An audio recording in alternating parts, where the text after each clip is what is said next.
Quote, teaching is timeless, meeting some of the urgent needs of those seeking God in our age and answering many of the crucial problems of spiritual development and contemplative consciousness. For Leclerc in the 1970s, this had much to do with Julian's role as a feminine teacher at a time when many were actively seeking female spiritual models.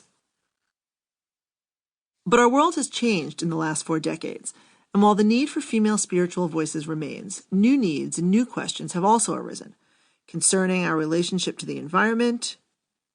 how we deal with other cultures and beliefs in an increasingly globalized world, even questions about gender beyond the traditional binary of male and female. Julian could not possibly have anticipated all the questions and concerns we bring to the table in our own time,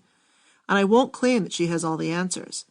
But in the timeless fashion of the mystic, Julian's work does continue to meet some of the urgent needs in our age, whether that be through a message of consolation or a model of prayer,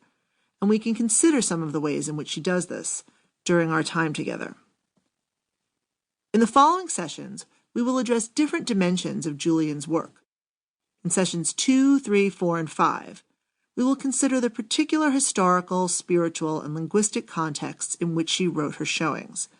to get a sense of where her work fits in the larger canons of mystical writing, writings by medieval women, and English vernacular writing. With that context in mind, we'll then move on to consider the particulars of her text in sessions 6, 7, 8, and 9, to delve into its language and its images, to consider Julian's particular treatment of the major theological themes of Christ's passion, the Trinity, sin, and prayer. Hopefully, once we understand how she fits into her medieval context, we can think about how her unique vision speaks to us in 2016 and beyond. But before we do that, let's begin with what we know about the woman herself and the text that she wrote. Sadly, we don't know much beyond what she tells us in her work.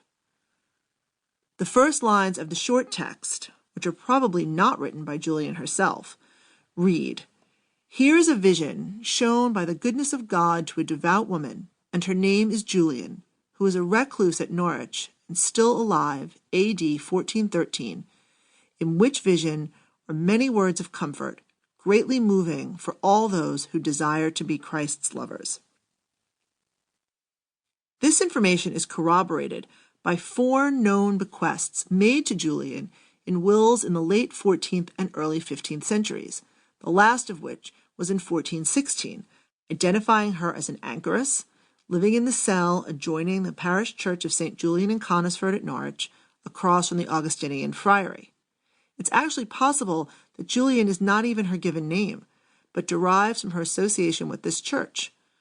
While the church remains, Julian's original anchorhold no longer exists, although it has been rebuilt more than once. Besides these wills, there is one other significant independent witness to Julian's life as an anchoress, which is the account of her contemporary, Marjorie Kemp,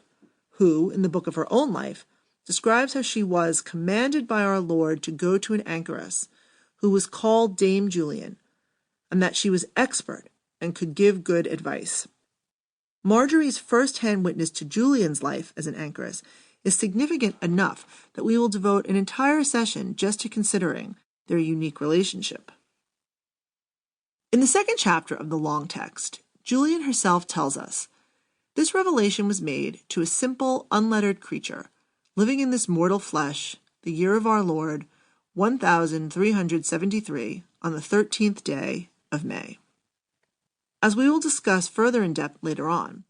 Julian's revelation seems to come as the result of a serious illness, although we're not sure exactly what her malady may have been. She recounts, "When I was 30.5 years old,